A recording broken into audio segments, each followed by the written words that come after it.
महाराष्ट्राच्या राजकारणात गेली 5 दशके एक नाव सतत चर्चेत आहे. रणनीती, सत्तेचे समीकरण आणि अनुभव यासाठी ओळखले जाणारे नेते शरद पवार.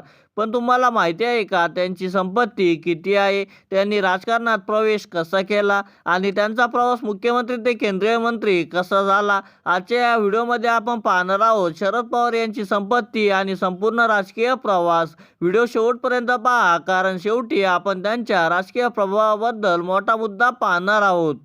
शरद पवार यांनी आपला राजकीय प्रवास युवक काँग्रेसपासून सुरू केला. वयाच्या फक्त 38व्या वर्षी ते महाराष्ट्राचे मुख्यमंत्री झाले. त्या काळातील सर्वात तरुण मुख्यमंत्री ते होते.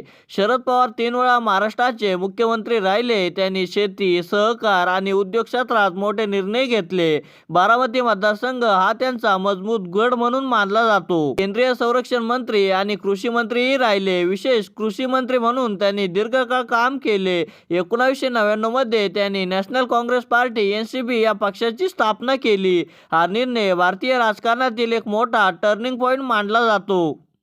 शरद पवार यांची संपत्ती किती? अधिकृत निवडणूक प्रतिज्ञापत्रानुसार अंदाजे आकडेवारी एकूण जाहीर केलेली संपत्ती 30 ते 35 कोटीच्या आसपास आहे. शेती, जमीन, मालमत्ता, बँक डिपॉझिट आणि गुंतवणूक यामध्ये आहे. टिप: संपत्ती वेळोवेळी बदलू शकते. ही माहिती जाहीर प्रतिज्ञापत्रानुसार आधारावर आहे.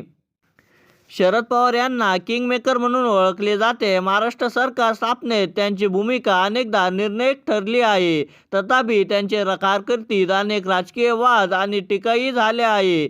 पण एक गोष्ट नक्की, 50 पेक्षा जास्त वर्ष सक्रिय राजकारणात टिकून राहणे हेच त्यांचं मोठं यश आहे. शरद पवार यांचा प्रवास हा फक्त संपत्तीचा नाही, तर रणनीती, सत्ता, दीर्घकाळ प्रवास आहे.